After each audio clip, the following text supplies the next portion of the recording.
भीमाशंकर सहकारी साखर कारखान्याने नुकताच 3200 रुपये दर धरून अंतिम हप्ता जाहीर केलेला आहे। अंतिम दर 3200 रुपये जाहीर केलेला आहे। खरं पाहिलं तर भीमाशंकर सहकारी साखर कारखान्याची वार्षिक सभेमध्ये अंतिम दर जाहीर करण्याची परंपरा गेली अनेक वर्षाची राहिलेली आहे। गेल्या वर्षी देखील मी त्या ठिकाणी कारखान्यासमोर आमरण उपोषण केलं।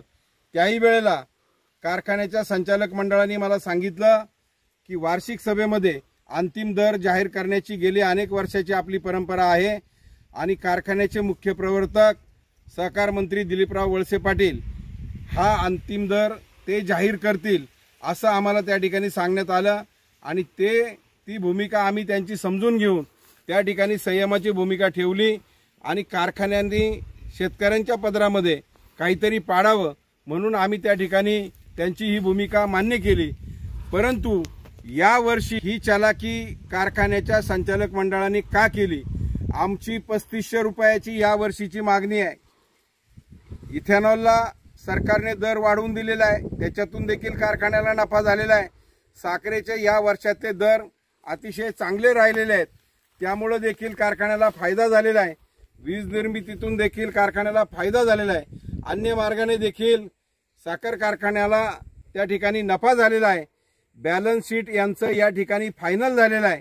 बॅलन्स शीटला नफा किती दिसतोय हे वार्षिक सभेमध्ये त्या ठिकाणी ऊस उत्पादक शेतकऱ्यांना सभासदांना त्या ठिकाणी सांगितलं गेलं पाहिजे आणि त्या शेतकऱ्यांची सभासदांची त्या ठिकाणी वार्षिक सभेमध्ये मान्यता घेतली पाहिजे आणि मगच अंतिम दर साखर कारखान्याने त्या ठिकाणी जाहीर करणं अपेक्षित होतं।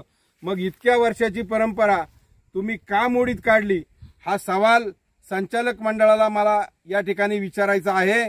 निवडणूक डोळ्यासमोर ठेवून तुम्हाला भीती वाटली की काय म्हणून तुम्ही हा दर घाई गडबडीने जाहीर केलेला आहे। दिवाळीमध्ये तुम्ही पैसे जमा करणार आहात, मग एवढी घाई तुम्हाला कशाची झाली? तुमचं बॅलन्स शीट जर फायनल झालंय तर मग पुढच्या आठवड्यामध्ये तुम्ही वार्षिक सभा घ्या। तुम्हाला आचारसंहितेची भीती वाटते, निवडणुकीची भीती वाटते, तर पुढच्या आठवड्यामध्ये तुम्ही वार्षिक सभा घ्या आणि त्या वार्षिक सभेमध्ये तुम्ही ऊस उत्पादक शेतकऱ्यांना आणि सभासदांना विश्वासात घ्या।